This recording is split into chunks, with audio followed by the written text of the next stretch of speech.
함께 하나님 말씀 누가복음 4장 말씀인데요. 16절에서 30절까지 제가 말씀 봉독해 드리겠습니다. 예수께서 그 자라나신 곳 나사렛에 이르사 안식일에 늘 하시던 대로 회당에 들어가사 성경을 읽으려고 서심해 선지자 이사야의 글을 들이거늘 책을 펴서 이렇게 기록한 데를 찾으시니 곧 주의 성령이 내게 임하셨으니 이는 가난한 자에게 복음을 전하게 하시려고 내게 기름을 부으시고 나를 보내사 포로된 자에게 자유를 눈먼 자에게 다시 보게 함을 전파하며 눌린 자를 자유롭게 하고 주의 은혜의 해를 전파하게 하려 하심이라 하였더라. 책을 덮어 그 맡은 자에게 주시고 앉으시니 회당에 있는 자들이 다 주목하여 보더라. 이에 예수께서 그들에게 말씀하시되 이 글이 오늘 너희 귀에 응하였느니라 하시니 그들이 다 그를 증언하고 그 입으로 나오는 바 은혜로운 말을 놀랍게 여겨 이르되 이 사람이 요셉의 아들이 아니냐. 예수께서 그들에게 이르시되 너희가 반드시 의사야 너 자신을 고치라 하는 속담을 인용하여 내게 말하기를 우리가 들은 바 가버나움에서 행한 일을 내 고향 여기서도 행하라 하리라. 또 이르시되 내가 진실로 너희에게 이르노니 선지자가 고향에서는 환영을 받는 자가 없느니라. 내가 참으로 너희에게 이르노니 엘리야 시대 하늘이 3년 6개월간 닫혀 온 땅에 큰 흉년이 들었을 때 이스라엘에 많은 과부가 있었을 때 엘리야가 그중 한 사람에게도 보내심을 받지 않고 오직 시돈 땅에 있는 사렙다의 한 과부에게 뿐이었으며 또 선지자 엘리사 때 이스라엘에 많은 나병 자가 있었을 때 그중에 한 사람도 깨끗함을 얻지 못하고 오직 수리아 사람 나아만 뿐이었느니라. 회당에 있는 자들이 이것을 듣고 다 크게 화가 나서 일어나 동네 밖으로 쫓아내어 그 동네가 건설된 산 낭떠러지까지 끌고 가서 밀쳐 떨어뜨리고자 하되 예수께서 그들 가운데로 지나서 가시니라. 아멘. 예수님께서 공식적으로 이제 사람들에게 자신의 그 정체성을 드러내신 거죠. 요즘 뭐 선거철에 매니페스토 제도가 있잖아요. 자기가 미리 무슨 일을 할 거라는 것을 공약을 공식적으로 걸고 자기가 그것을 했는지 안 했는지 평가를 받자고 하는 제도죠. 예수님이 그렇게 하셨어요. 예수님이 사역을 시작하실 때 나는 이런 일을 위해서 왔다고 말씀하셨어요. 예수님께서 이 땅을 떠나가실 때 그 말씀하신 것을 100% 이루셨어요. 아멘. 이 땅에 있는 정치인들도 만약에 표를 얻기 위해서 내가 이런 일을 이 땅의 백성들을 위해서 하겠습니다 한 다음에 그걸 100% 이룬 정치인이 있다면 엄청나게 사람들에게 존경을 받을 거예요. 그렇죠. 근데 그렇게 이룬 사람도 없거니와 진실하게 말하는 사람도 별로 없죠.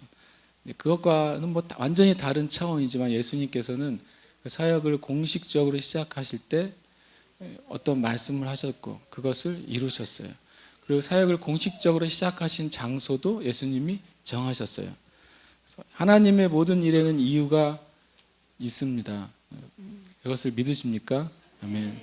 여러분과 제가 지금 이 시간에 같이 있는 것도 이유가 있을까요? 있습니다. 우리가 만약에 하나님이 하실 거라고 하나님이 우리를 모아주셨다는 것에 대한 믿음이 없다면 주님이 무엇인가 하실 때 우리는 그것을 받지 못할 거예요. 혹 오늘이 아니라도 여러분이 다른 날 다른 시간 어딘가에 하나님의 인도하신 가운데 어디에 있을 때라도 그때 여러분이 마음에 하나님이 이 시간 나에게 무슨 일을 하실 거야 라고 믿지 못한다면 하나님이 여러분에게 무엇인가 하실 때 여러분이 그것을 받지 못할 거예요. 많은 사람들이 이렇게 말합니다. 하나님이 살아계시다면 나를 좀 어떻게 해 주셔야 되는 게 아닌가. 하나님이 살아계시다면 나를 어떻게 믿도록 만들어 주셔야 되는 게 아닌가. 하나님이 정말 계시다면 나의 이 의심이나 나의 연약함이나 나의 모든 것에서 주님이 마치 강제적으로라도 해결해 주셔야 되는 게 아닌가. 그렇지 않습니다. 하나님은 우리를 그렇게 비인격적으로 상대하시지 않아요. 우리가 주님 앞에 마음을 열어야 돼요. 예수님께서 내가 문 밖에 서서 두드리노니 라고 늘 말씀하시는 거죠. 예수님께서 내가 문 밖에서 두드리노니 열지 않으면 부수고 들어가리라 이렇게 말씀하지 않으시고 네, 문 밖에서 두드리는 문을 열면이라고 말해요. 마치 예수님이 힘이 없으신 것처럼 문 밖에서 기다리시는 거예요. 참 신기하죠. 예수님이 권리가 없으신 것처럼 문 밖에서 기다리시는 거예요. 어떻게 보면 문 밖에서 기다리는 게 초라해 보이고 약자 같아 보이잖아요. 그런데 예수님은 만악의 왕이시고 또 우리의 주인이심에도 불구하고 우리의 마음 문에 들어오실 때 우리가 열어주기를 기다리세요. 그래서 우리에게 믿음이 필요해요. 여러분과 제가 오늘 이 시간 이 주님이 선포하신 거죠. 주님의 사역을 스스로 선포하신 거예요. 그럼 우리가 그것을 받아들이면 돼요. 주님, 제가 말씀하신 그 뜻이 내 안에도 그대로 이루어지기를 나도 원합니다. 라고 주님께 고백하시는 시간이 되시기를 축복합니다. 그래서 여러분의 삶 안에도 하나님의 목적이 있습니까? 있습니다. 옆에 있는 분을 딱 쳐다보고 눈을 한번 보세요. 눈을. 그러면 어떤 사람은 눈동자를 바로 못 마주치고 한 1도 2도씩 옆으로 피하는 사람들이 있어요. 눈을 쳐다보면서 딱 이렇게 말하세요. 진짜로 당신의 삶엔 하나님의 목적이 있습니다. 그대로 해보세요. 시작. 자, 다른 사람한테도 한번 해주세요. 너무 중요해요. 당신의 삶엔 하나님의 목적이 있습니다. 아멘. 자, 몇 분이 옆에 있는 사람을 못 쳐다보고 안 합니다. 이건 너무 중요합니다. 여러분과 제가 만약에 하나님의 목적이 없이 이 땅에 태어났다면 그분은 사람이 아닐 거예요, 아마. 왜냐하면 성경에는 하나님이 창조하신 모든 사람은 하나님의 목적이 있다고 그랬어요. 목적이 없이 여기 있다면 그분은 사람이 아니라니까요. 여러분에게는 목적이 있어요. 그리고 그 목적은 성경은 선한 일이라고 말씀하세요. 여러분은 나쁜 일에 사용하려고 주님이 창조하신 적이 없어요. 좀 심하게 말해서 여러분을 일회용으로 사용하시려고 창조하신 적도 없어요. 하나님이 여러분을 재활용하시려고 만드신 것도 아니에요. 하나님은 여러분 한 사람 한 사람을 향한 명확하고 가치 있고 선한 목적을 가지고 창조하셨어요. 여러분 그것을 믿으셔야 돼요. 내 삶에는 전혀 선하거나 아름답거나 훌륭한 게 별로 없습니다 라고 말할 수도 있지만 그것은 우리의 삶의 모습이지 우리의 삶의 진짜가 아니에요. 우리의 삶의 진짜가 있습니다. 그래서 그것을 믿으시기를 축복해요. 왜냐하면 성경에 하나님이 약속하신 모든 것은 믿을 때 하나님의 약속이 시작되기 때문에 그래요.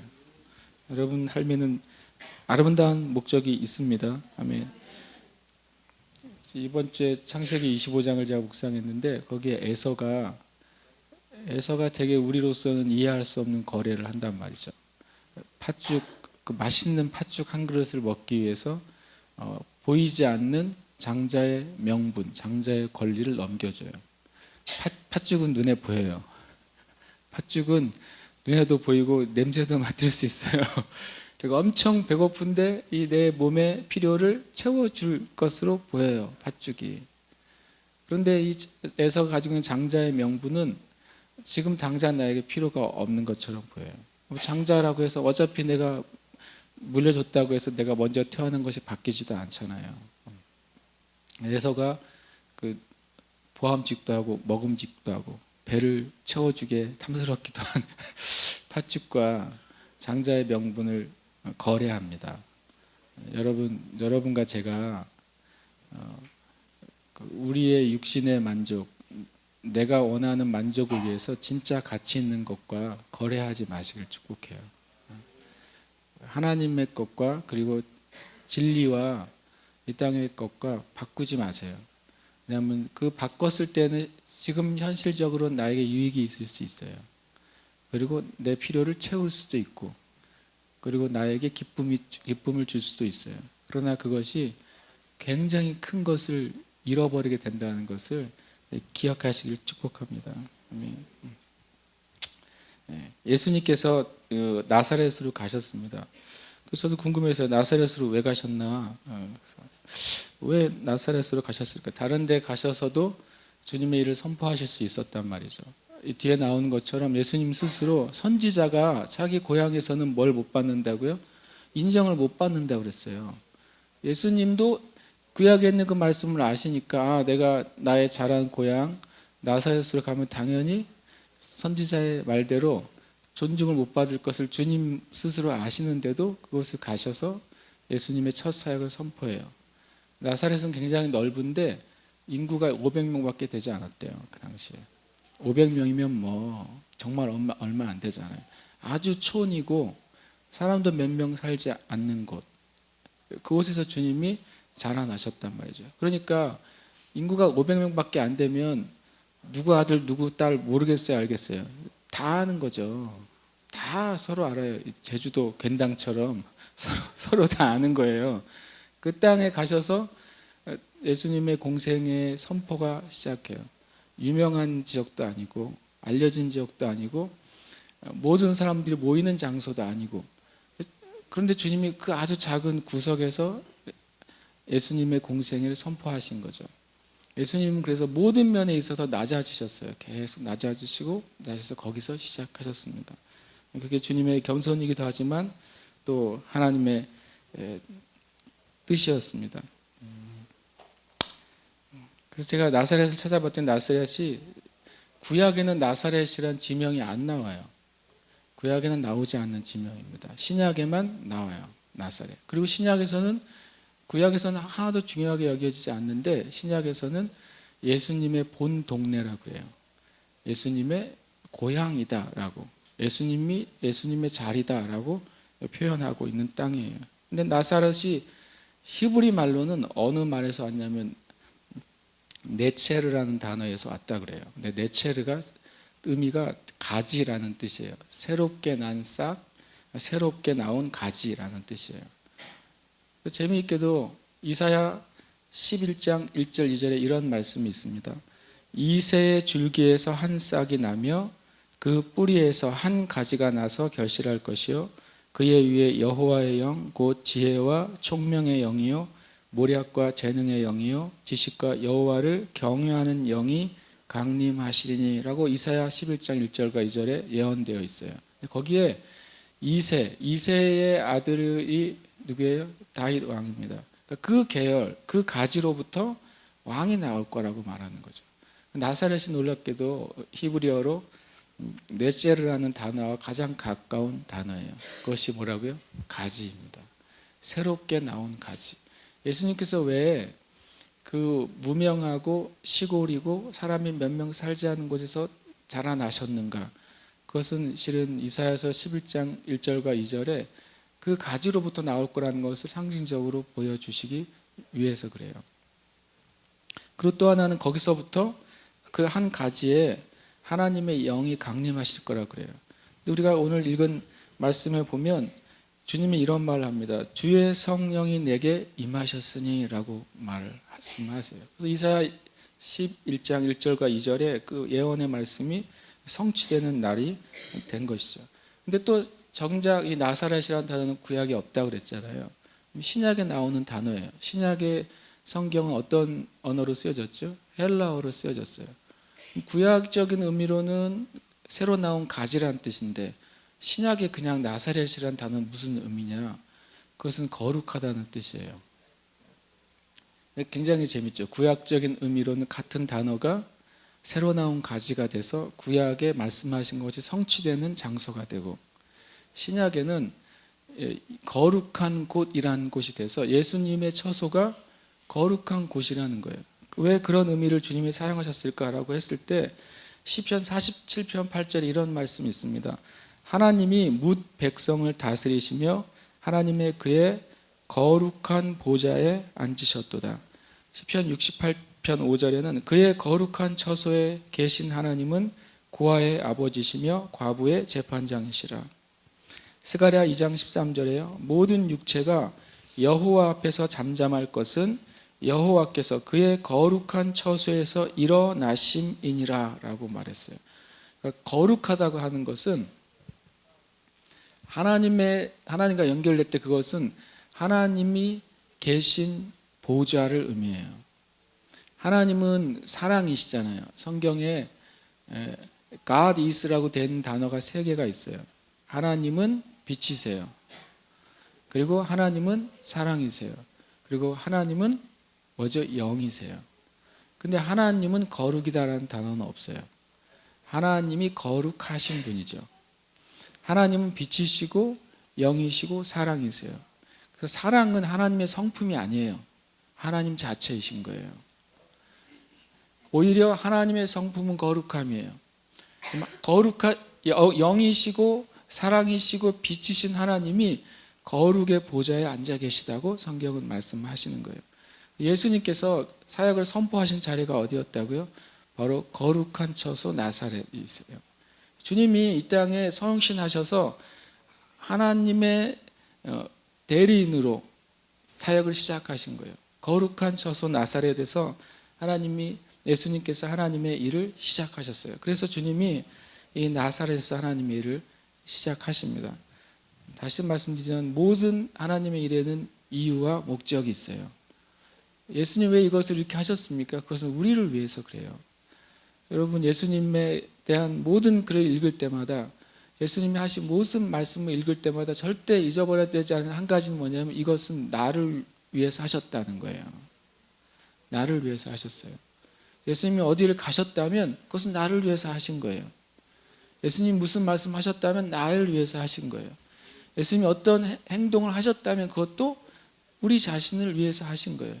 예수님은 자기 자신을 위해서 하신 일이 하나도 없습니다. 왜냐하면 예수님은 우리가 어떻게 살아야 되는지를 완벽하게 보여주신 완벽한 모델이세요. 그래서 우리는 예수님처럼 살아야 돼요. 우리가 예수님처럼 산다고 할 때 마치 이런 개념을 가지고 있어요. 어떻게 우리가 신이 되나라는 개념을 가지고 있는 것이죠. 아닙니다. 예수님은 완전히 사람이 되셨어요. 만약에 예수님이 너희들은 신인 나를 따라오라고 말씀하셨다면 주님이 성육신하지 않으셔도 돼요. 그냥 계속 선지자를 통해서 말씀하시면 되는 거예요. 그러나 주님이 사람의 몸으로 오신 이유는 우리가 이렇게 살라고 모범을 보여주신 거예요. 전에 탈북민들 얘기를 듣다가 또 기사를 읽다가 웃은 적이 한 번 있는데, 북한 분들도 한국 드라마를 많이 보잖아요. 그러면 유명한 연예인들이 입는 옷이나 패션을 자꾸 보잖아요. 그럼 그것을 너무 입고 싶은 거죠. 그래서 어떻게 하냐면 그 화면을 캡처한대요. 캡처해가지고 그걸 프린트해가지고 우리 식으로 하면 이제 양장점에 가서 이대로 만들어 달라고 그런대요. 그러면 거기서 만들어 준대요. 그렇게 입으면 옷이 어떻겠어요? 뭔가 짝퉁 같겠죠. 뭔가 다른 거 그렇게 원한다는 거예요. 여러분, 그것은 진짜가 아닌 거죠. 제일 쉬운 방법이 있어요. 뭐냐면 그 회사에 가서 그 입은 옷을 사면 돼요. 우리 삶 가운데 예수님이 우리의 모델이 된다고 하는 것은요, 흉내를 내는 게 아니라 예수님이 근본이에요. 근원이에요. 그래서 거기서부터 그것을 우리가 취하는 삶을 살아야 됩니다. 그렇게 되시길 축복합니다. 누가복음 24장 49절에 이런 말씀을 합니다. 볼지어다 내가 내 아버지께서 약속하신 것을 너희에게 보내리니 너희는 위로부터 능력으로 입혀질 때까지 이 성에 머물라. 예수님이 올라가시고 주님이 이 땅에 있는 그리스도인들에게 예수님의 것이 입혀지기를 원하셨어요. 에베소 4장 20절에는 오직 너희는 그리스도를 그같이 배우지 아니하였느니라. 진리가 예수 안에 있는 것 같이 너희가 참으로 그에게서 듣고 또한 그 안에서 가르침을 받았을진데 너희는 유혹의 욕심을 따라 썩어져가는 구습을 따르는 옛사람을 벗어버리고 오직 너희의 심령이 새롭게 되어 하나님을 따라 의와 진리의 거룩함으로 지으심을 받은 새 사람을 입으라. 이것도 실은 주님께서 우리에게 예수님으로 옷 입을 것을 말씀하고 있는 거예요. 그래서 여러분과 제가 주님, 저는 예수님으로 옷 입기를 원한다고 구해야 돼요. 예수님을 흉내내는 삶이 아니라 그냥 예수님을 입어야 돼요. 여러분과 제가 간절히 구해야 되는 거예요. 이 땅에 아무리 좋은 모범이 되는 것을 입는다 할지라도 그것은 흉내내는 것입니다. 마치 북한에 있는 형제 자매들이 드라마를 보고 그걸 가져다가 그대로 만들어 달라고 하는 것과 같아요. 그러나 그것은 진짜가 아닙니다. 우리가 하나님 앞에 우리에게 온전한 모범으로 오신 예수님을 주님 내가 입게 해달라고. 원래 그리스도인이란 말의 뜻이 뭐죠? 그리스도인은 작은 그리스도라는 뜻이에요. 작은 그리스도. 그런데 주님은 거기다 하나 더 더하셔서 우리가 그리스도와 같은 자이면서 동시에 하나님의 자녀로 우리의 지위를 회복시켜 주셨어요. 예수님과 함께 하나님의 것을 나누어서 갖는 자로 우리를 회복시켜 주셨어요. 그래서 두 가지 면에서 우리는 주님과 같이 살 수 있도록 주님께서 구원하신 거예요. 여러분과 제가 우리가 주님을 흉내낼 필요가 없어요. 왜냐하면 우리는 주님과 같이 살 수 있어요. 그래서 주님께서 부활하신 것입니다. 예수님이 이런 담대한 말씀을 하시는데요. 20절, 21절에 보면 이렇게 말씀하세요. 이에 예수께서 그들에게 말씀하시되 이 글이 오늘 너희 귀에 응하였느니라 라고 말씀하세요. 이 글이 뭡니까? 이사야서를 읽었는데 주님께서 주의 성령이 내게 임하셨으니 가난한 자에게 복음을 전하게 하시려고 내게 기름을 부으시고 나를 보내사 포로된 자에게 자유를 눈먼 자에게 다시 보게 함을 눌린 자를 자유케 하려고 나를 부르셨다 그래요. 예수님이 첫 번째 이유는 가난한 자에게 복음을 전하게 하시려고 내게 기름을 부었다 그래요. 그럼 가난한 자가 누굽니까? 가난한 자가 이 성경 안에서 세 가지 사람이라고 하는 거죠. 포로된 사람이 가난한 사람인 거예요. 이 말씀 안에서 우리가 가난한 자를 찾아야 돼요. 두 번째는 누가 또 가난한 자겠어요? 눈먼 자가 가난한 자예요. 세 번째로 가난한 자가 누굽니까? 눌린 자가 가난한 자예요. 가난하다고 하는 것은 뭔가 부족한 상태를 말하는 거죠. 가난하다고 하는 것은 뭔가 부족하기 때문에 그것이 필요한 상태를 말해요. 예수님께서 심령이 가난한 자가 복이 있다. 그 가난하다는 것은 그 심령의 상태가 자기가 부족하기 때문에 하나님을 갈망하는 심령의 상태예요. 그래서 교만한 사람은 절대 주님의 은혜를 입을 수가 없는 이유가 그래요. 나는 충분히 겸손하다고 하는 사람은 절대로 그 사람은 주님의 겸손을 입을 수가 없어요. 나는 충분히 의롭다고 하는 사람은 절대로 하나님의 의를 입을 수가 없어요. 왜냐하면 그 어떤 것이라도 그것에 가난해져야 돼요. 그래서 주님을 더 원하게 돼야 돼요. 여러분이 충분히 겸손한 사람은 더 겸손을 구하게 될 거예요. 왜냐하면 그 겸손이 얼마나 우리의 심령의 유익인지를 알기 때문에 그래요. 그러나 우리가 덜 겸손한 사람을 별로 구하지 않습니다. 겸손을. 가난해지지 않아요. 온유함이 능력이라고 우리가 믿지 않기 때문에 하나님 제가 온유한 사람이 되게 해달라고 구하지 않아요.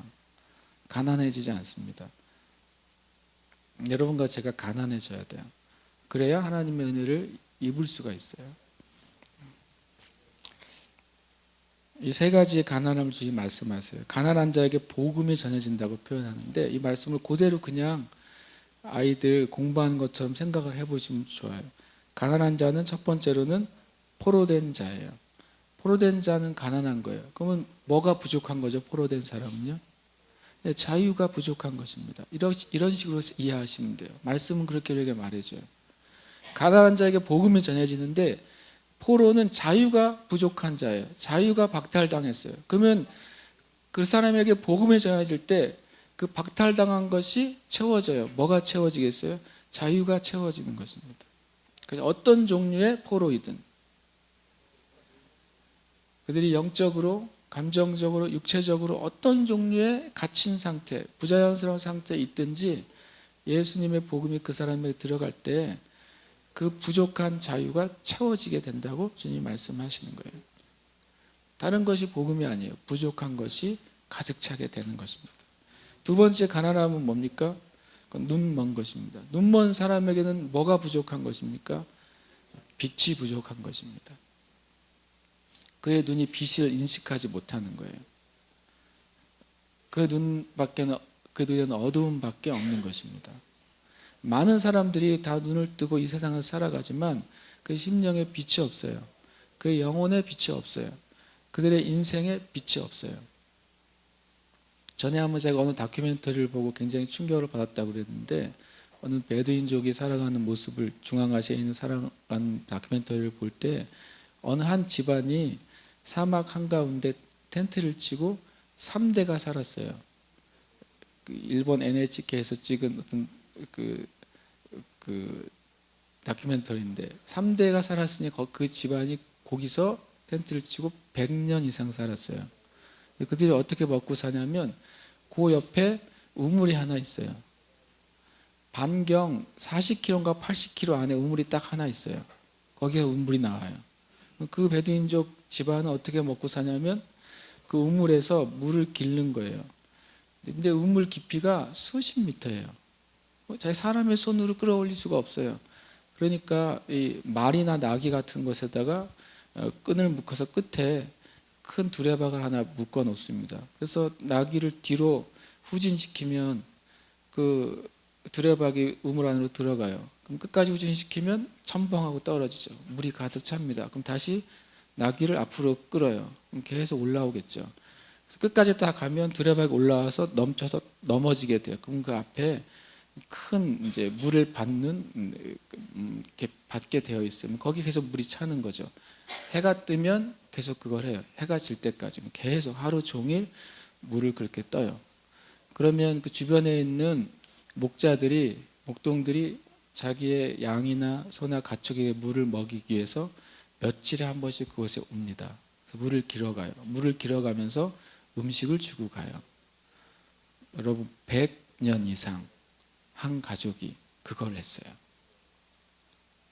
그냥 실제예요, 그건. 우리의 삶 가운데요, 이 영혼의 빛이 없고 우리의 인생의 빛이 없고 내 삶의 소망이 없으면요, 눈먼 자처럼 살아요. 그 다큐멘터리는 복음을 위해서 만든 다큐멘터리도 아니에요. 제가 그걸 보고 저는 뭐 이상한 데 감동을 받았는지 거기에 감동을 받고 울었어요. 불쌍해서 울었어요. 그 베두인족이 불쌍하더라고요. 3대가 100년 동안을 뭐만 했냐면, 나귀를 가지고 그 한 3, 40m 되거든요.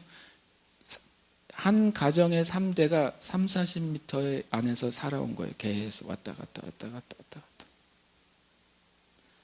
그래서 이런 나레이터가 있었어요. 이번에 새로 그 집안에 며느리로 들어온 며느리가 있대요.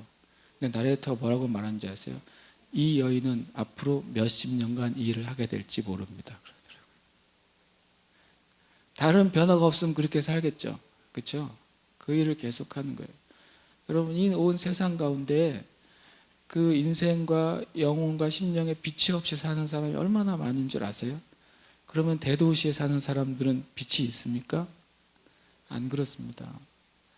여러분 주변에는 그런 사람이 없습니까? 여러분에게는 빛이 있으세요? 내 삶에, 또 내 영혼에, 내 인생에 빛이 있어요? 없으면요, 형태는 다르지만 그렇게 사는 거예요. 그래서 내가 해왔던 방식대로 위에서 했던 것을 따라하면서 그냥 주어진 대로 그렇게 나귀에 끈 묶고 내 인생의 육신의 생명을 유지하기 위해서 그렇게 왔다 갔다 하면서 하는 거예요. 그것이 길어지면 100년도 돼요. 그것이 길어지면 한 민족이 1000년도 되는 거예요. 그들에게 그 눈먼 상태에 빛이 전달되지 않는 이상에는 계속 그렇게 사는 것입니다. 그렇게 살아가는 민족과 그렇게 살아가는 나라와 백성들이 얼마나 지금도 많이 있어요. 지금도 미전도 종족이 3000 종족 이상 남았다고 그러잖아요. 복음이 전해지지 않는 종족이 3000 종족 이상 남았다고 합니다. 그들은 그렇게 살고 있어요. 복음은 뭐냐면 눈먼 자들에게 빛이 들어가는 거예요. 그런데 그 다음에 이렇게 돼요. 다시 보게 한다라고 말했어요. 그 말은 뭐냐면, 주님은 원래 사람을 만드실 때 그 영안에 뭘 주셨다는 거예요? 빛을 주셨다고 하는 거예요. 마귀에게 잃어버렸고 빼앗겼어요. 그들이 시골에 살든 도시에 살든 아니면 선진국에 살든 후진국에 살든 상관없이 그들이 있던 빛을 마귀에게 빼앗겼어요. 예수님이 그것을 선포하신 것이, 이제부터는 그 그 눈먼 자들에게 복음이 전파될 것이다. 그들이 빛을 얻게 될 것이다 라고 말합니다. 그것이 실제적인 육신의 빛이든 영혼의 빛이든 인생의 빛이든 얻게 될 거라고 하는 거예요. 그것이 예수님의 선포인 것이죠. 세 번째 가난한 자는 누구입니까? 눌린 자입니다. 눌린 자는 뭐가 부족한 거예요? 힘과 권세가 부족한 것입니다. 압제당한다고 되어 있어요. 만약에 힘이 있다면 나를 누르는 것을 어떻게 하겠어요? 밀어버리겠죠. 떨쳐버릴 겁니다.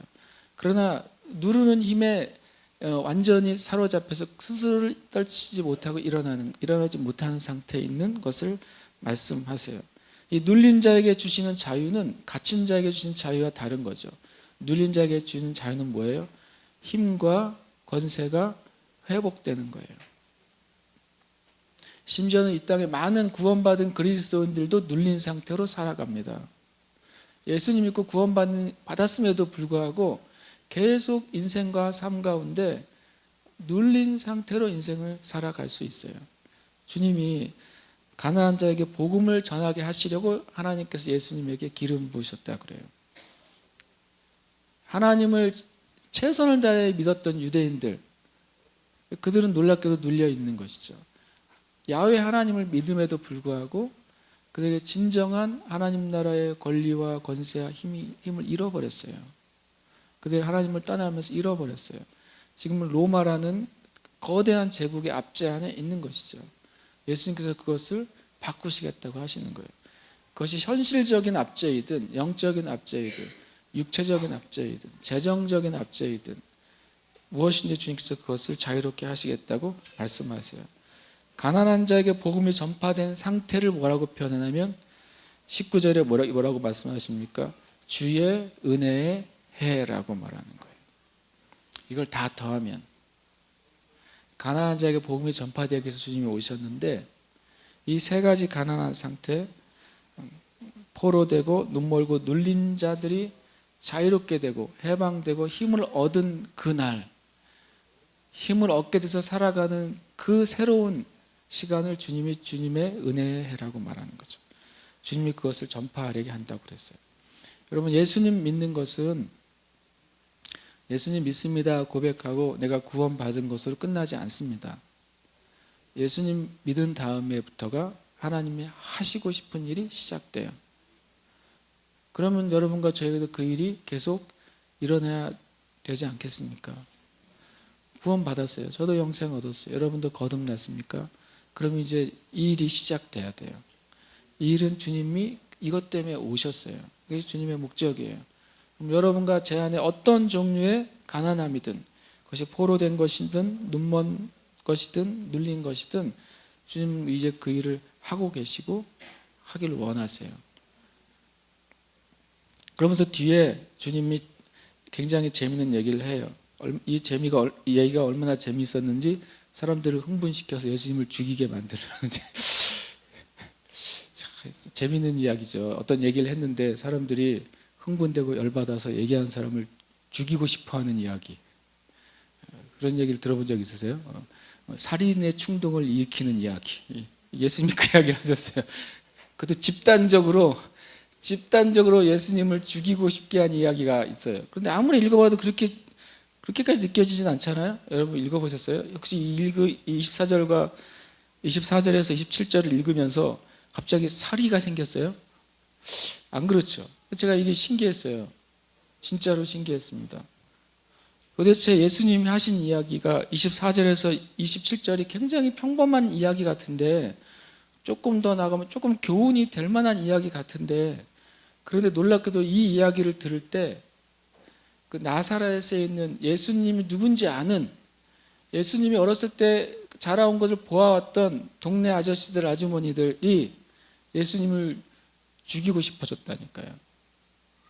성경은 의외로 그냥 읽어지는 거하고 그 성경의 현실 안으로 들어갔을 때는 굉장히 다른 느낌이 있어요. 실제로 죽이려고 했고 시도했어요. 이들이 28절에 보면 회당에 있는 자들이 이것을 듣고 다 크게 화가 나서 한 사람도 안 빠지고 화가 났어요. 그래서 죽이고 싶었어요, 예수님을. 그래서 예수님을 끌고서 동네 밖으로 나갔어요. 그리고 동네가 건설된 산 낭떠러지까지 올라가. 지금도 그 산이 가면 있습니다. 나사렛에. 그래서 거기서 떨어뜨리려고 밀어버렸는데 기적이 일어났어요. 분명히 밀었는데 자녀들밖에 없어요. 예수님이 사라졌어요. 맨 끝에 보시면 예수께서 그들 가운데로 지나서 가시니라. 성경에 가끔 드러나지 않는 기적이 있는데 이런 게 드러나지 않는 기적이에요.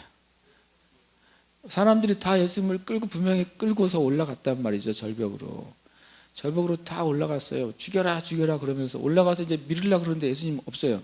어디 갔어? 이렇게 되는 거죠. 주님이 그들 사이로 지나가셨어요. 아무도 못 봤어요. 이 성경 안에 일어난 공식적으로 기적이라고 말하지 않는데 이런 기적적인 일들이 몇 가지 있거든요. 주님이 첫 번째 이것을 나타내세요. 이들이 아마 예수님은 떠나가고 그 절벽 꼭대기에서 무슨 생활을 했을까? 예수님을 찾다가 허무해서 돌아왔겠죠. 그리고 예수님은 계속 주님의 사역을 하십니다. 예수님의 고향 사람들을 열받겠다는 이야기를 한번 읽어볼까요? 제가 읽을게요. 24절에 이런 얘기를 합니다. 내가 진실로 너에게 이르노니 선지자가 고향에서는 환영을 받는 자가 없다 그랬어요. 여기서 예수님이 자신을 누구라고 선포하세요? 선지자라고 선포하셨어요.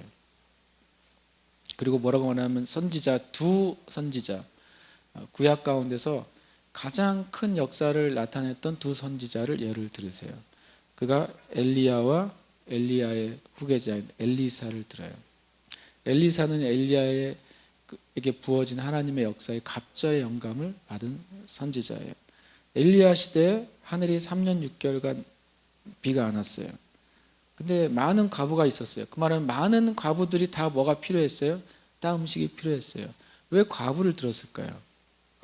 왜 구약에서 과부를 그렇게 도와줘야 될 대상으로 여겼냐면 과부들이 스스로 경제적인 생산의 수단과 도구가 없었기 때문에 그래요. 지금은 안 그렇죠. 더더욱이 제주도는 안 그러겠죠. 제주도는 바다에 가면 되지. 물질을 하면 되지만 이때는 과부는 너무 연약한 상태에 있는, 쉽게 말하면 보호자가 없는 상태를 과부라고 하는 거죠. 과부는 보호자가 없어요. 또 보호자가 없는 상태가 누구예요? 고아예요. 고아도 보호자가 없어요. 또 보호자가 없는 상태가 누구예요? 나그네예요. 그래서 구약에서는 끊임없이 주님께서 과부와 고아와 나그네를 돌보는 것이 하나님 나라의 백성의 당연히 할 의무라고 말씀하시는 거죠. 근데 영적으로는 과부나 고아나 나그네는 똑같이 누가 없는 상태냐면 하나님이 없는 상태예요. 과부는 영적인 신랑 대신 예수님이 없는 상태가 과부예요. 여기도 과부가 많을지도 몰라요. 예수님이 우리의 신랑이 되셔야 되는데 영혼의 신랑이 되셔야 되는데 신랑이 없는 분들이 많아요. 다 과부예요. 고아가 있어요. 하나님이 여러분의 아버지라고 느껴지지 않는 분들은 고아예요. 많은 그리스도인이 하나님을 왕으로는 섬겨요. 하나님을 신으로는 섬겨요. 그런데 하나님을 나의 아버지, 예수님께서 처음으로 하나님을 아빠 아버지라고 부르셨어요. 구약에는 어떤 선지자도 하나님을 아버지라고 부른 적이 없습니다. 근데 예수님이 하나님을 아버지라고 불렀어요. 이것이 불경죄가 된 것이죠. 그 말은 뭐냐면 예수님 시대의 모든 유대인은 고아였어요. 왜냐하면 하나님이 아버지가 아니셨기 때문에 그래요. 여러분 개인적으로 어떠세요? 하나님을 여러분의 아버지로 만나세요? 여러분이 기도할 때 하나님이라고도 말할 수 있지만 그냥 아버지라고 기도하실 수 있으세요? 저는 저희 아버지가 돌아가셨을 때 굉장히 어떤 시간에 그 아버지가 되게 그리웠던 적이 있었어요. 그래서 그냥 제가 그리운 상태에서 그 성경을 읽고 기도하는데 주님이 내가 너의 아버지다 그러셨어요. 그래서 제가 그때 펑펑 울었죠. 혼자였으니까. 아 정말 하나님이 내 아버지군요라고 그때 제가 굉장히 그 따뜻함을 경험했어요. 하나님 아버지에 대해서. 이 땅에 많은 그리스도인들이 고아예요. 하나님의 아버지로 못 만나면 고아인 것이죠. 나그네는 뭐예요? 나그네는 자기 집이 없는 거예요. 구약 시대의 나그네는 어떤 존재였냐면 그 장소에 사는 건 허락되었지만 그 지역의 땅을 구입하는 것은 허락받지 못한 사람을 나그네라고 그랬어요. 사는 건 허락돼요. 그러나 그 땅의 주인은 될 수 없어요. 자기의 처소, 나의 그 근거지가 없는 것은 나그네예요. 이 땅에 많은 그리스도인들이 예수님의 몸이 없이 살아가요. 성경은 분명히 신약 시대에 와서 예수님이 머리가 되시고 교회가 주님의 몸이라고 그랬어요. 그래서 모든 주님의 자녀들은 머리에 연결되어 있는 몸에 속해 있어야 된다고 말씀하셨어요. 그런데도 많은 그리스도인들이 나그네입니다. 자기의 심령에 몸이 없어요.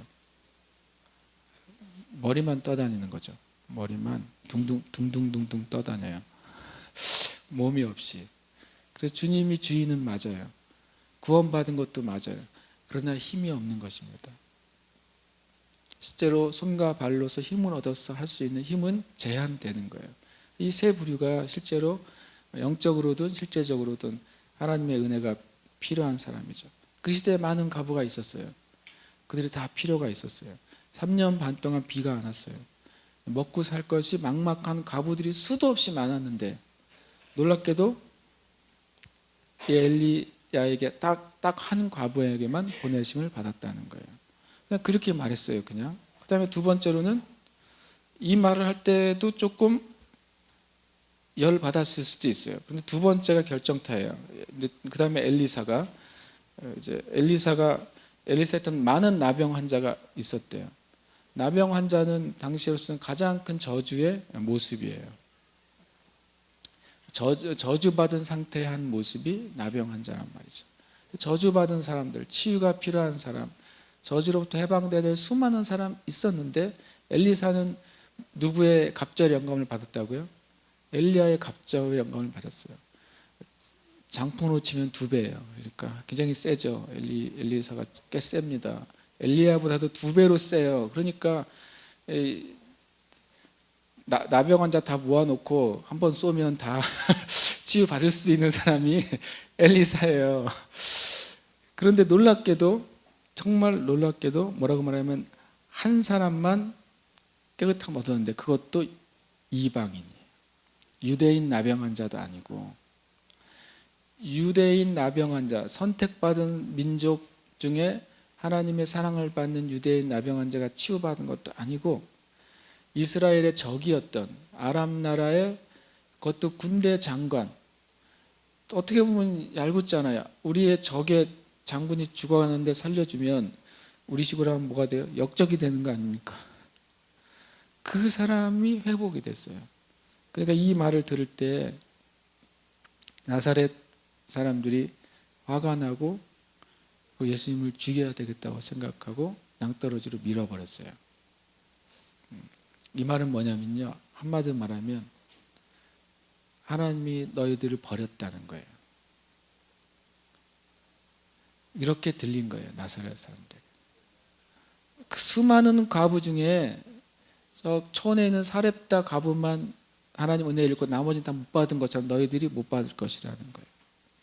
수많은 나병 환자 중에 한 사람의 유대인 나병 환자도 구원받지 못하고 오히려 유대의 적이었던 아람의 군대 장관이 구원받는 것처럼 너희들은 하나님의 은혜에서 제외될 것이다. 이렇게 들린 거예요. 화 날만 하죠. 제가 여러분에게 여러분 다음 주부터 교회 나오지 마세요. 보니까 싹수가 글렀네요. 제가 그러면 어떻게 되겠어요? 여러분 보니까 여러분 구원받기 아주 어려울 것 같고 내가 설교하는 것도 아까워요. 그러니까 다음부터는 나오지 마세요. 다음부터 우리 못을 받겠습니다. 그러면 저를 죽이려고는 하진 않아도 열은 받으실 거예요. 실은 더 심하게 들린 거예요. 이 나사렛 사람들에게는 여러분에게는 하나님 은혜가 없다고 말한 것처럼 들린 거예요. 근데 나사렛 사람들한테는 뭐가 있냐면 무시받았어요. 그동안. 왜냐하면 우리가 아는 것처럼 성경에 나사렛에서 선한 것이 나오겠느냐, 이게 이스라엘 백성의 속담이었단 말이에요. 나사렛에서는 선한 게 나올 수 없는 그러한 버려진 땅이에요. 계속 수백 년 동안 나사렛 사람들은 뭘 받은 거예요? 계속 업신여김을 받았단 말이에요. 그런데 한 가지 소망이 있다면 뭐겠어요? 그들이 왜 회당에 모이겠어요? 그냥 하나님의 은혜를 원하는 거죠. 그게 그냥 하나님의 소망인데, 예수란 사람이 회당에서 이사야서 읽고 나서 한 말이라는 게 너희들에겐 소망이 없다 그랬어요. 제가 그런 생각을 했어요. 만약 일시적인 거라면 한두 명이 열받았겠지만 전체 회중이 화가 나고 예수님을 죽이려고 했다는 것은요, 그 나사렛 지역 안에 어떤 상태였는지 우리가 알 수 있어요. 그들이 실제로 압제받았고 고난받았고, 우리 식으로 하면 흙수저를 물고 태어난 거예요, 자신들은. 그리고 소망이 없다고 여기는데 거기다가 예수가 와서 너희들은 하나님의 은혜를 믿지 못할 것이라고 말하게 들린 거예요. 그러니까 군중 안에 그런 분노가 일어나게 됐어요. 예수님 이걸 왜 처음에 첫 예수님의 사역을 선포하시면서 이 얘기를 왜 하시냐면, 이것이 당시에 유대인들의 상태인 거예요. 주님을 맞아들일 준비가 안 돼 있어요. 예수님을 알아볼 빛이 없어요. 계속 눌려 있으면서도, 마귀에게 빼앗기고 있으면서도 진리이신 예수님을 받아들일 준비가 안 돼 있어요. 주님이 너희들을 버렸다라고 말씀하시는 것이 아니라 거꾸로 말씀하시는 거예요. 구약에는 엘리야와 엘리사 때 그렇게 하나님의 은혜가 있었음에도 그렇게 하나님의 역사가 적게 나타난 것이 그들이 주님께 나오지 않은 이유라면, 이제는 바뀌라고 말씀하시는 거였어요. 이제는 주님이 말씀하신 이것이 너희 귀에 오늘 이 시간 어떻게 됐다고요? 이루어졌다고 말했어요. 이제는 바뀌어졌다고 말씀하신 거였어요. 근데 우리 마음이 어두워지면 주님이 소망을 얘기하는데 우리는 그것을 절망으로 들어요. 주님이 우리에게 치유를 말씀하시는데 우리의 마음이 어두우면 그것을 저주로 들어요. 예수님 이런 말씀까지 하셨어요. 내 말을 듣고 실족하지 않는 사람이 복이 있다 그랬어요. 그 말은 뭐예요? 예수님이 하신 말씀은 실족하라고 하신 말씀이 아니라 우리를 건지시려고 하신 말씀이에요. 죄로부터 빠져나오라고 하신 말씀이고 저주로부터 끄집어내기 위한 말씀인데, 그것을 왜 실족합니까? 나를 부끄럽게 한다고 여기는 거예요. 나를 지적한다고 여기는 것이고, 나에 대해서 비판한다고 여긴 거예요. 이스라엘의 백성들이 그랬어요. 여러분, 우리가 주님의 말씀 앞에서 우리의 마음이 강팍하게 되면 우리는 그렇게 들어요. 주님의 말씀을 나를 찌르고 나를 낮추고 나를 쪼개는 말씀으로 들어요. 그러나 우리가 주님 앞에 겸손해진다면 진짜 이 말씀, 주님께서 말씀하신 은혜의 해가 우리에게 시작될 것입니다. 그것이 주님의 뜻이에요. 제가 예수님의 은혜를 입는 두 길이라고 적어놨는데 이게 너무 단순해요. 엘리야 시대에는요, 엘리야가 찾아갔죠. 사르밧 과부에게 찾아갔어요. 그래서 사르밧 과부가 은혜를 입었어요. 우리 하소 요영에 사르밧 과부 같은 여인이 나오죠. 누구예요? 사마리아 수가성 여인 나오죠. 수가성 여인을 누가 찾아가셨어요? 예수님이 찾아가셨어요. 근데 힌트가 한 가지 있어요. 수가성 여인 안에 어떤 가난한 마음이 있었어요? 내가 어디서 주님을 예배해야 될지에 대한 갈망이 있었어요. 그죠? 유대인들은 예루살렘에서 예배해 드려야 한다 그러고, 자기의 조상들은 그리심산에서 예배 드려야 한다 그러는데, 도대체 나는 어디서 예배를 드려야 나의 영혼의 신랑인 예수님 메시아를 만나겠냐는 그 갈망이 가득했어요. 그래서 주님이 찾아가셨어요. 그리고 그 여인을 통해 그 사마리아 지역에 구원이 선포됐어요. 예수님의 은혜를 입는 두 가지 길은요, 우리 영혼의 깊은 갈망이 마치 예수님을 끌어당겨요. 예수님은 누가 나를 끌어당기는지를 아세요. 성령님은 누가 성령님을 간절히 원하는지를 아신단 말이에요. 그래서 찾아가십니다. 찾아가서 만나주세요. 이것이 엘리야 때 일어난 일이에요. 저는 분명히 믿어요. 사르밧 과부가 3년 반을 지나면서 하나님의 은혜를 엄청 갈망했다는 것을 압니다. 그래서 하나님께서 사르밧 과부를 지정하세요. 그에게 가라고 말하는 것이죠. 그러나 표면적으로는 사르밧 과부에게 요구합니다. 그거 먹고 죽을 것을 요구해 달라고. 근데 그것이 하나님의 거룩한 통로가 된 것입니다. 두 번째는 반대예요. 엘리사는 가만히 있고 누가 찾아옵니까? 누가 찾아오죠? 나아만이 거꾸로 찾아오는 거죠. 이 두 선지자에게 하나님의 은혜가 두 가지 나타나는데 방향은 완전히 반대예요. 하나는 갈망했을 때 주님이 찾아가시는 것. 이것이 첫 번째 예수님의 은혜를 입는 길입니다. 여러분과 제가요, 간절히 갈망할 때 주님이 진짜로 찾아오십니다. 나아만 장군이 거꾸로 제 발로 찾아왔어요. 근데 왜 찾아왔죠? 뭐 때문인지 아세요? 예, 한 계집종이 말해줬어요. 복음을 알려줬어요. 나아만 장군이 만약에 우리 땅에 있었으면 엘리사가 당신을 고쳐주셨을 거라고 말하는 거죠. 그 여자아이가 한 말이죠. 몇 프로짜리 신빙성이 있다고 여기겠어요? 그냥 이야기죠. 이야기지만 생각해 보세요. 이 여자아이는 내가 나아만 장군으로 볼 때 많은 전쟁 가운데 얻은 그 노획물 중에 하나일 뿐이에요. 당시에 그 여자 노예가 인격적으로 대우받지도 못했고 물건으로 여겨졌고 내가 죽이거나 살거나 나의 소유예요. 근데 그 여자아이가 그냥 말한 거예요. 장군께서 이스라엘 땅에 있었다면, 이스라엘 또 나아만이 괴롭히는 땅인데 거기에 있으면 이 엘리사가 고쳐줬을 것입니다. 하나님이 엘리사를 통해 고쳐주셨을 것입니다. 실은 그냥 지나갈 수 있는 말인데 놀랍게도 나아만이 그 말씀을 받습니다. 누군가가 복음을 전했을 때 그때 그 사람이 주님께 와서 예수님의 은혜를 입게 됐어요. 예수님의 은혜를 입는 방법은 두 가지예요. 여러분이 주님을 알고 있다면 정말 간절히 갈망하세요. 이 전보다 2배 가지고도 안 된다면 20배 갈망하는 거죠. 더 안 되면 200배라도 갈망해야 돼요. 그러면 주님이 찾아오실 것입니다. 저 썬다싱을 참 좋아해요. 인도의 성자 썬다싱. 평생 예수님을 맨발로 전하고 다녔어요. 이 히말라야 산을 맨발로 걸어 다녔어요.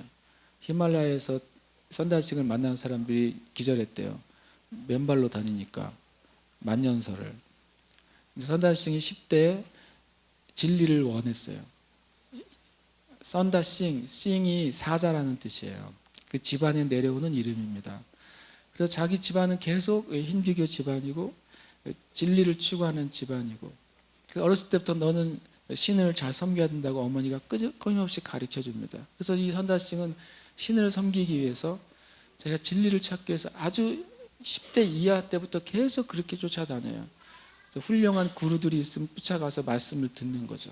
선다싱의 심령 안에, 어린 심령 안에도 만족이 없는 거예요. 이것이 진리는 아닌 것 같은 거죠. 놀랍죠. 그런데 어느 선교사가 종이 쪽지를 하나 주고 갑니다. 똘똘똘 말린 종이 쪽지를 줬는데 거기에 예수님 안에 생명이 있다는, 내가 곧 길이요 진리요 생명이라는 말씀을 봐요. 이것을 이제 부모가 알까봐 꼬깃꼬깃 주머니에 넣고 갑니다. 왜냐하면 부모한테 발견되면 난리 나니까. 그리고 밤에 몰래 다시 펴봐요. 이게 무슨 말인지 궁금한 거예요. 자기 어린 심령에 대대로 우리 집안은 힌두교의 신들을, 여러 신들을 믿으면서 거기에 진리가 있다고 믿었고 그렇게 살도록 계속 가르침 받아왔는데, 이 미국인 선교사가 준 한 구절이 이 아이의 마음을 계속 흔드는 거예요. 예수라는 곳 안에 진리가 있고 길이 있고 생명이 있다고 하는데 예수를 알아야죠. 알 길이 없는 거예요. 선다싱이 그것을 계속 구합니다. 갈망하고 갈망해요. 나중에는 이 힌두주의의 그 영과 예수님을 찾아가는 갈망 때문에 얘가 혼돈이 와서 이렇게 살다간 죽어야 되겠다고 생각해요. 이렇게 괴롭게 사느니, 진리가 뭔지 모르는데 괴롭게 사느니 차라리 죽는 게 낫다. 그래서 만나지도 못한 예수에게 말을 합니다. 어느 날 밤에, 예수여 당신이 살아있다면 나에게 와주세요. 만약에 오늘 밤에 당신이 나를 만나주지 않으면 나는 이 괴로운 인생을 끝내겠습니다. 그리고 선다싱의 집 앞에서 몇백 미터가 가면 기차가 지나갔다 그래요. 기차 선로에 내가 이렇게 괴로운데 내 마음이 당신이 내일 아침 새벽이 되기까지 나를 찾아오지 않으면 나는 저 선로에 가서 내 인생을 마치겠다 그랬어요. 참 10대 아이치고는 굉장히 너무 강렬한 그 갈망이죠. 그리고 침대에 누워요. 산다싱 전집에 보면 나오는 이야기예요. 누워서 계속 예수를 기다려요. 예수를 기다리는데 안 나타나죠. 밤새도록 기다려요. 밤새도록 침대에 누워서 기다립니다. 근데 예수가 안 나타나요. 그래서 새벽이 다가오기 시작했어요. 그래서 선다싱이 내가 이제 죽음으로 이 고통을 그냥 끝내야 되겠다. 그렇게 결심하고 있습니다. 근데 새벽에 갑자기 자기 방 안이 아직 해가 뜨지 않았는데 갑자기 빛으로 가득 찹니다. 그래서 그 선다싱의 글에 의하면 진짜로 예수님이 나타나세요. 그리고 그 빛 가운데 마치 바울 사도가 예수님을 만난 것처럼 네가 원하는 예수라고 말하고 예수님이 복음을 전해줍니다. 그리고 나중에 선다싱이 성경을 읽어요. 그리고 예수님이 전해준 복음이 성경에 있는 거라는 걸 알게 돼요. 그리고 그가 고백하죠. 그날 그 새벽에 나는 이제는 예수님을 위해서 내 삶을 완전히 드리겠습니다라고 그 새벽에 고백하고 그렇게 삽니다. 평생을 맨발로 설산을 걸어 다니면서 그 히말라야 산맥에 몇십 명, 몇백 명씩 사는 부족들 찾아다니면서 계속 복음을 전합니다. 옷은 힌두의 그 승려의 복을 입어요. 그러나 말씀은 성경의 말씀을 전하죠. 평생 신약을 너덜너덜거리게 읽었어요. 놀랍게도 이 선다싱은 신약을 주로 평생을 읽었습니다. 또 신약의 말씀대로 그러니까 예수님을 흉내낸 게 아니라 그 땅에 예수님으로 정말 살아간 것이죠. 주님 지금도 그런 하나님의 사람들 일으키시고 있고 그것은 몇 명이 아니라 모든 그리스도인이 그렇게 되도록 우리를 부르신 거예요. 우리가 주님께 마음을 열기 시작할 때 그 일을 시작하실 겁니다. 부활주일 이렇게 우리가 그것을 시작하게 너무 좋은 날이죠. 그렇죠? 그러니까 이렇게 말할 수 있어요. 저는 그런 것을 느껴지다 깨달을 수 없습니다. 저도 그런 부분이 있어요. 왜냐하면 우리는 아직도 포로된 부분이 있고 눈먼 부분이 있고 눌린 부분이 있어요. 그러니까 예수님이 필요하죠. 우리가 포로되지 않았다면 예수님 뭐가 필요하겠어요? 우리가 모든 것을 다 깨닫고 있다면 뭐가 예수님이 필요하겠어요? 우리의 삶에 아무런 눌린 것이 없다면, 아무런 제약이 없다면, 아무런 부족한 것이 없다면 예수님이 왜 필요하겠습니까? 그러나 여러분, 우린 예수님이 필요해요. 그래서 예수님이 부활하신 것이죠. 함께 이 시간 기도하고 싶습니다. 전 단순하고 진실한 기도가 진짜 좋은 기도 같다는 생각이 들어요. 단순하게 뭐라고 기도하면 이렇게 기도했습니다. 주님, 전 예수님이 필요합니다. 이렇게 기도하면 좋겠어요. 주님, 저의 가난한 것을 주님 살펴봐 주세요. 저의 영혼이 가난합니다라고 여러분 말할 수도 있어요. 여러분, 저의 육신이 가난한 상태에 있습니다라고 말할 수도 있어요. 제 인생이 어렵습니다라고 말할 수도 있어요. 그러나 주님은 분명히 말씀하셨어요. 가난한 자에게 나는 복음을 전하려고 왔다. 나는 가난한 자에게 자유와 해방과 회복의 은혜를 선포하려고 왔다 말씀하신 것입니다. 우리가 주님께 그렇게 기도할 수 있습니다. 시간 기도하십시다. 단순하게 그 기도를 시작했으면 좋겠어요. 예수님, 전 예수님이 필요합니다. 이렇게 기도하십시다. 할렐루야. 주님.